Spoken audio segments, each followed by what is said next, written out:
Oh, you just pressed play on This Week with Drunk Astrology. My name is Graham Breitenstein. I'm your astrologer and the creator of Drunk Astrology. If you're looking for someone to make astrology make sense to you and for you, well, my friend, you have come to the right place. Here on this podcast, we discuss the weekly cosmic weather. And when we break it down, we break it down. I believe that astrology can be used as a tool to inform your daily decisions and enhance your day-to-day life. So if you're ready to have a hell of a lot of fun with astrology, make some strategic decisions, and to just keep it real, well, that journey starts right now. Hello, and welcome to the podcast for the week of December 12th through the 18th, 2022. You're not a crazy person. It's just that this podcast is coming at you 2 days later than normal because your astrologer just vended at the inaugural LA3C Music Festival in downtown LA, and the preparation plus the 2-day event itself has wiped me out. So I've been moving like molasses, which is written in the stars, of course, this week because the sun has a square to nebulous Neptune. And my God, remember the fog blanket from a couple weeks ago? It's pretty much like a little hit of that fog blanket, and yours truly is feeling it. And if you're feeling it, don't worry, the energy does dissipate.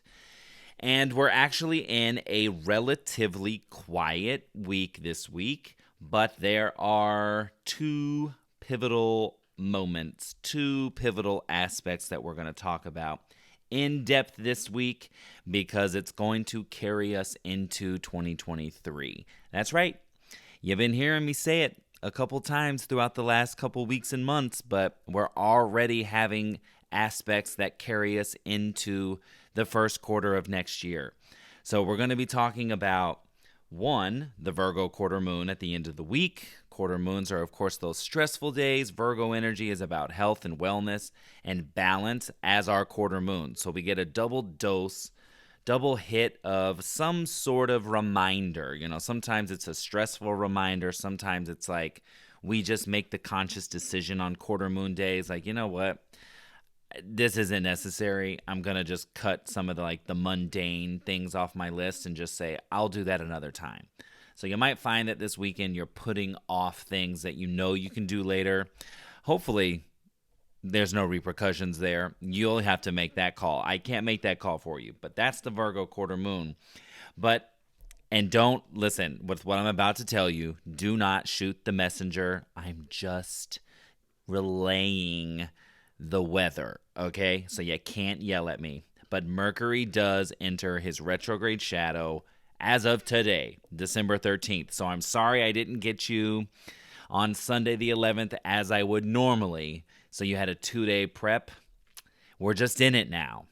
But we're going to talk about in depth on this episode. We're going to talk about how to survive, how to prep for this Mercury retrograde because it carries us through New Year's. Mercury's going to be retrograde from, I believe it's the 29th. Hold on, let me make sure I'm not lying to you. Yes, from the 29th through January 18th.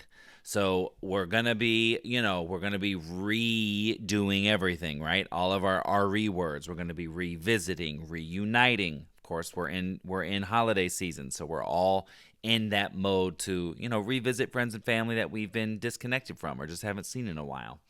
So that's some of the energy that we're going to work with. But when we get to the planets later on, that's what we're going to talk about in depth. How to survive the upcoming Mercury retrograde in the sign of Capricorn based on some of the aspects he's going to be repeating 3 times. Longtime listeners to this podcast, when you hear retrograde, that now we are beginning a 3-part story in your chart. So you want to look at where Mercury is in your chart, in your natal chart, in your wheel. And those of you that are clients of mine, you know where to look.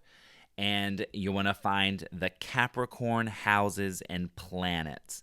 And you'll just know that I'm going to use my words, I promise. As a Virgo ruled by Mercury, this is what happens. I lose my brain. Those areas and those planets in the sign of Capricorn are going to be activated AF through January and even into February, because he's got to clear his shadow before we are fully out of Dodge.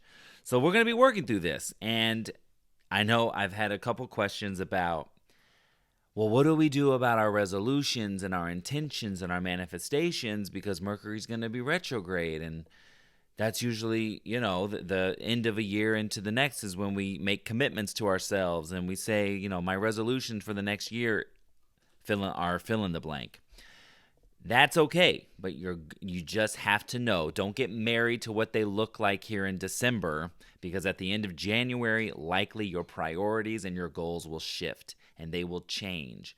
So you just say, from where I'm at right now, this is what my goals look like. But how I move forward, that's another story. Okay, so you're gonna have all the chances in the world, and this also means that having a Mercury retrograde through the end of a year, it's just an invitation to slow your roll, to go way slower, to move just more fluid and not so rigid, not so crazy. And, if you try to overdo it this holiday season, Mercury retrograde is going to have another thing coming for you. Okay? So you want to mind the cosmic weather, mind the messenger god, and just go, okay, you know what? I could host some last minute soiree and, force myself to cook a million things and, put on the party of a lifetime and with no time at all. Or I could just chill. This year, you might just want to chill. Again, totally up to you. This is just the cosmic weather. All right, let's move on to the moons. Now, those of you, I've met a lot of new people over the weekend. So some of you that are new here, you're hearing this podcast for the first time, and maybe this is your first time. And if it is, welcome. We're not just going to talk about the overall energy. We're going to talk about the moons and what the moon is doing, because the moon is our fastest moving celestial body up there. She changes signs every 2.5 days, and the aspects she makes to all the different planets really give us a flavor. We can kind of determine what is the overarching energy for these 2.5 days. So, for example, this week we've got the moon in Leo, Virgo, and Libra. So Leo, loud and proud, creative, heart on its sleeve, passion. Virgo, lots to do. Okay, Leo moon, you had fun while you had the chance, and now it's time to get to work through a to-do list. And then Libra goes, okay, thanks, Virgo, appreciate all the work, but now it's time to actually get out and socialize and do something, partner up. It's time for connections, and aesthetic and beauty and flirting. So that's like the overarching energy with the moons this week. But the closing aspects of the moon, when it makes its final aspect before shifting into the next sign, that's when we see, oh, okay. So the Leo moon goes void, makes its last aspect with a trine to the sun. So trines being that juicy, lovely, collaborative energy, and the sun being the brightest star up there, what we're all revolving around. We know that the Leo moon is very supported. But then when we talk about the Virgo moon and we talk about the Libra moon, we get a very different flavor. So let me not get ahead of myself. Let's talk about the moons. So on Monday, the 12th, the moon was in Leo. It had a nice sextile to Mars, square to Uranus, a little unexpected uptick, a little switcheroo, a little that wasn't a part of my plan. And then move forward. On Tuesday, today, December 13th, the Leo moon goes void, or went void, at 7:52 a.m. All the times I give you are Pacific Standard Time, so make sure you adjust for your time zones, with a trine to the sun. So again, that's very juicy, very collaborative, very productive. You might be moving slow, but you're at least there's some productivity wrapped up in there as well. And Leo moon's also, what do I want? What do I need? Leo moon for me is in my 12th house. That's the sleepy house. So, of course, I've been moving like molasses because not only is the sun with Neptune this week, but the moon's in my 12th house, which is like, yo, sit yo ace down. And if you have your chart, go find Leo and you'll see like, it's activating my first, fifth, or ninth. I have so much energy. Or maybe even your third, seventh, and 11th, and you're, out there mad gabbing and collaborating. But if it's in a water house, you might be moving a little slow. You might be feeling the feels. You might just be a little like, yeah, not happening. Or if it's in the second, sixth, or 10th, then, you're about that business. You're about that life. About your finances. You're getting your work in order. You're working through a list. And if you don't have your chart, if you're listening to me right now and you're like, how am I supposed to find all this information? Don't worry. There's plenty of birth chart calculators on the interwebs. You can just Google birth chart calculator and one will come up. But if you really want help deciphering what all of that means and what you can do with it, the magic of astrology, I would say, then that's what booking a reading is for. And whether it's with me or another astrologer, I encourage you to get that work done or to visit that. Because when you get to know your birth chart, you get like the biggest life hack. You learn your own cosmic blueprint. And that's like your factory reset. In times of stress and chaos, you can turn right to that chart and go, okay, what is it? What am I supposed to be doing right now? What am I moving through? What bigger cycles are at hand? You get the idea? If not, just reach out.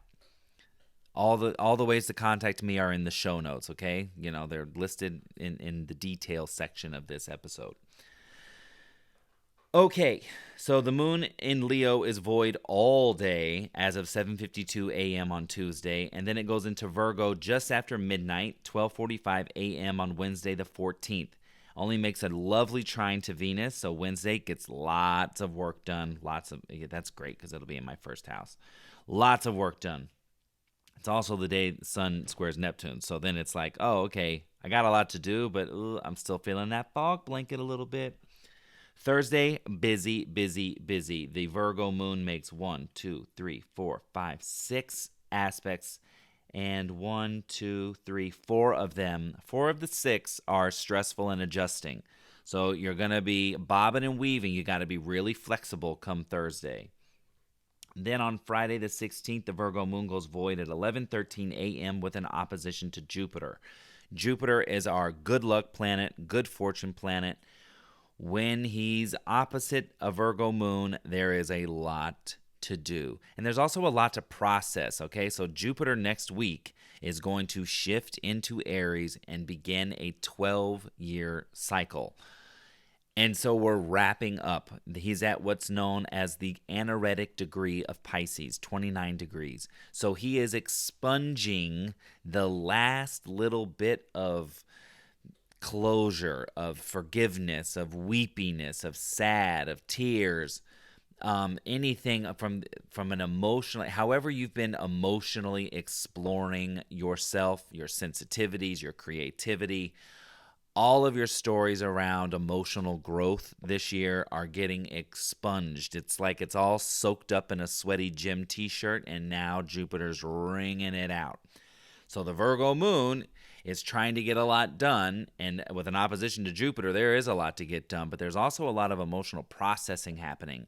So you're expunging. Just keep that in mind. Now, I encourage you to do whatever deep emotional work you feel like you need to do, that you feel called to do, because next week when Jupiter enters Aries, baby, you are going to be planting seeds that are going to be growing and activating for the next 12 years. Okay? So this year alone, in April, Jupiter met Neptune and ended a 12-year cycle that started back in the end of 2009. Those of you who have had readings in the recent months, we've talked about this. Well, now He's had that. We've moved on from that, but now he's still in. That was in Pisces in April. So now we are back in Pisces and we are squeezing out this last little bit. So my question to you, hold on. My question to you with this Jupiter at 29 degrees of Pisces being opposite the Virgo moon on Friday, the same day of the Virgo quarter moon, is what seeds do you want to intentionally plant for the next 12 years?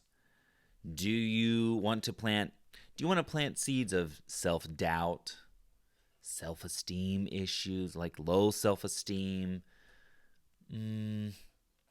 No, I don't want that. Do you want to plant seeds of doubt? No, I don't want that. Of fear? No, I don't want that. Or do you want to say, I'm willing to cleanse myself of all the emotional baggage I've been working through this year and plant seeds of hope? Ooh, yes, that's a good one. Good visionary word for Neptune.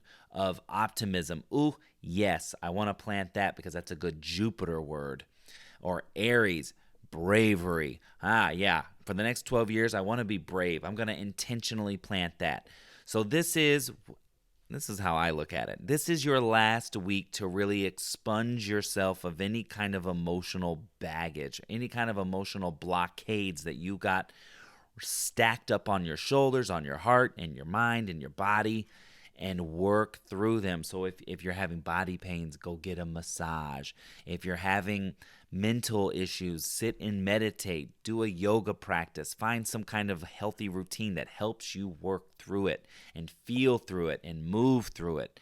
Because when Jupiter hits Aries, I want you fully ready to be bold, brave, and fearless. How's that sound? I think it sounds pretty Gucci. Now, that was a lot to talk about when we're just talking about the Virgo moon. Now, it's void at 11:13 a.m. on Friday the 16th, but it enters Libra just 46 minutes later at 11:49 a.m. The Libra moon on Saturday the 17th is very busy. It has 5 aspects. 4 of those are stressful. So partnerships are a little stressed under the Libra moon. The idea is to, find a middle ground. Find a middle ground because there's an opposition to Chiron in there. And when we have a Libra moon opposite Chiron, someone that we're in partnership with, that we're in relation with, can kind of trigger us, can send us into like some kind of trauma response. And the idea is to just share that, It's not, you don't fight. You go, hey, I just want you to be aware of this is, when you say things like that or when you do things like that, this is the way that makes me feel. So you see what I mean? This is the type of conversation you want to have to work through it, not against it and like throwing the remote at each other's face or something like that. So watch out for that, okay? Then on Sunday the 18th, Hanukkah begins. So for all my Jewish friends out there, happy Hanukkah. But the Libra moon goes void at 2:35 p.m. with a square to Pluto. So that is stress and friction and tension in relationships. So keep that in mind. Now, squares are harsh 90-degree angles that the moon is making to Pluto. So it's that hard 90 degrees. And the friction comes from the moon wanting to go one direction and, wanting to partner, but Pluto wanting to change and is evolving and is slowly working through something else on a deeper level. So squares imply that there is some kind of action to work through whatever the issue is or whatever the tension is. There's an action involved. So because it's partnerships, you might want to find, again, it's about finding a middle ground with this Libra moon over the weekend. Like, okay, how about we meet in the middle? Like, you're really tired, I'm really tired. So how about we both go halvesies on DoorDash? Something, that's a mundane example, but that's literally what it could be. It could be something like that. And lastly, the moon enters Scorpio Sunday night at 7:31 p.m. I, of course, did not write down what the closing aspect for the Scorpio moon is, but we will talk about that in depth next week. All right, so let's talk about what the planets are doing. Again, the planets are pretty quiet this week, sans a couple little things we're going to talk about. So on Monday, the sun had a nice sextile to Saturn, so just, good forward motion, visionary aspect with the sun in Sagittarius. By the way, this is the last week of Sag season. Next week, the sun will enter Capricorn, and then all our caps are going to be turning up. So happy almost birthday to the Capricorns. I'll officially tell you that next week. So the sun had a nice sextile to Saturn on Monday, which is just about moving forward, big ideas, collaboration. Saturn's in Aquarius, so it's just like, okay, how do we take our big ideas and work with others that can help make them even bigger or expand and broaden our reach? That's the idea of Monday's energy. Today, Tuesday, December 13th, Mercury enters his retrograde shadow. Now, here is one of the things that I want to talk about. While he enters his shadow this week, he begins to make the first of 3 aspects that he's going to be doing through February. So the first of which takes place on Wednesday, which is a Mercury square Chiron. It's at 9:21 p.m., so this is also going to bleed over into Thursday. But that Mercury square Chiron can be words that wound. So that's something that, we're going to be revisiting this aspect and this energy. So I want you to keep in mind when you get to Wednesday, Thursday, what words, what communications are you receiving? Who are you hearing from? What are you hearing from them? What's the message? What's the emotional response to that message? And what's the effect of that message? Then on Thursday, Mercury's going to have a quincunx to Mars, which is the first one he will have. So now Mercury in Capricorn, which is very goal-oriented, work-focused, is adjusting to Mars retrograde in Gemini, which is like exploring your options. So if you're trying to make something, if you're trying to commit to something or make a deal solid, this probably isn't. You probably need to explore other options. Okay, so this is one of the things that we're going to talk about in the survival guide. But I'm just giving you the energy of this Mercury retrograde, of what we're going to be doing. Then on Saturday, Mercury will have a trine to Uranus, which is absolutely wonderful energy, all about innovative ideas, a new shift, a new perspective. Pay attention to what comes to mind on Saturday. Usually Uranus transits hit on the day, on the money. So this is around 1:37 p.m., again, Pacific Standard Time. So just pay attention to what you're thinking. Any good ideas, write them down. A lot of times Uranus aspects come around and we forget. We'll be like, oh, that's a really good idea. And then we just keep moving. But whatever comes to mind on Saturday, make sure you write down because there's some kind of stroke of genius in there. So those are some of the aspects that Mercury's going to be having throughout this retrograde cycle, okay? So we know that we're going to be working through words that wound or words that send us into an emotional response and affect us in some way, shape, or another. We know that we are adjusting our strategy and we need to explore our options because Mercury is adjusting to Mars. And we know that we're going to be having little hits of genius, little strokes of genius and brilliance with Mercury trining Uranus during this Mercury retrograde. Okay, so again, Mercury retrograde, we have words that wound, send us into an emotional response, and asking how do they affect our abilities to move forward and to achieve our goals. We have adjusting our strategies with Mars, because he's retrograde in Gemini and exploring all the options. Variety is the spice of life when it comes to the way we are thinking we're going to get what we want. And then little hits of brilliance and genius. Okay? Now, the only other planetary aspects that I want to bring up is Wednesdays, the 14th, the Sun square Neptune. That is that fog blanket that can just kind of make us feel like, So again, the Sun's in Sag, Neptune's in Pisces, and Sun in Sag is like, let's go, let's get it, let's be an adventurer. Neptune's in Pisces, like, yeah, but what about, but we don't know this, we don't know that. Oh gosh, I'm just so sleepy, like, oh, I can't. And having to break through that. And the Sun in Sag is just like, the go-getter. Let's just, yep, I see what you're saying. I can feel your feels, but I have ish to do. And then on Friday, we have the Virgo quarter moon, which again is that balancing act.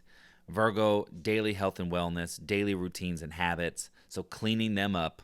It might be like offloading if there's too much on your plate. That could be a good day to just say, you know what? Let me prioritize. What do I absolutely have to get done? And what can I push off to another day or another time? And the nodes are direct this week. Dun, dun, dun, dun, dun, dun. We haven't had the nodes direct since, let's see. Let me see if I can find it. Oh, I don't think I'm going to be able to find it. But we haven't had the nodes direct, I think, at least for like 2 weeks. Or at least a week and a half. So this week, Friday, Saturday, and Sunday, the nodes are direct. So that means those are the days that you are going to send your pitches, send your proposals, send your emails, send the text, whatever's on your mind. You're going to go out, you're going to shake hands, you're going to mingle, you're going to do all the things. Okay? So whatever you're working through, whatever you're working on, whatever ideas you have, Friday, Saturday, Sunday, those are the days that I want you out and about and, just shooting your stuff, talking your talk. I want you out there. Even if it is just sending an email saying like, okay, I have this idea, I wanted to kind of run this by you. What do you think? What do you think about this? Or if you want to ask somebody out on a date, the moon is in Libra all weekend. Just saying. There's partnership. Now, it might be a little, that Libra moon goes void with the square to Pluto, but, hey, you got to get out there and, you got to like dust yourself off. You know what I mean? The square to Pluto could also be hot sex. So I'm just saying, if you want to use the nodes and the square to Pluto, you know what to do. If you need me to clarify, you just send me a message and I'll clarify. Okay, let's talk about, before we sign off and before I give you the self-care of the week, let's talk about how to survive this upcoming Mercury retrograde. This, I want you to listen loud and clear. This is your survival guide. If you are someone who takes notes, get that pen ready if it's not already. If you're not somebody that takes notes, get your pen out and get ready. Your survival guide to this Mercury retrograde begins now. You're going to redefine your goals. Mercury and Capricorn, slowing down in Cap, all about your goals. You're going to ask yourself VIP questions, re your commitments, your relationships, and hell, even where you live. Mars retrograde in Gemini is your local neighborhood. So up for grabs is this the right area for me? Even if these questions, even if the answers to these questions are coming to you like really rapid fire and fast, and it's like, oh yeah, no, I'm good. This retrograde is going to ask you to rethink that, so I'm just getting you ahead of the curve. You're going to rethink your strategy for growth and expansion in 2023. What do you want? And can you come up with 3 different ways to get to the same outcome? That is the sweet spot of this Mercury retrograde, working with Mars retrograde the way it is. Can you come up with 3 different avenues, 3 different ways of getting to the same destination? So whatever your goal is, I want to make $20,000 in the first quarter. Okay, give me 3 different ways of getting there. 3 different strategies. This is going to be if you do this work, baby, you just watch. Just you watch how things play out, especially come mid-January. We'll talk about it. How does your story around self-worth and confidence affect your ability to achieve your biggest goals? Whoop.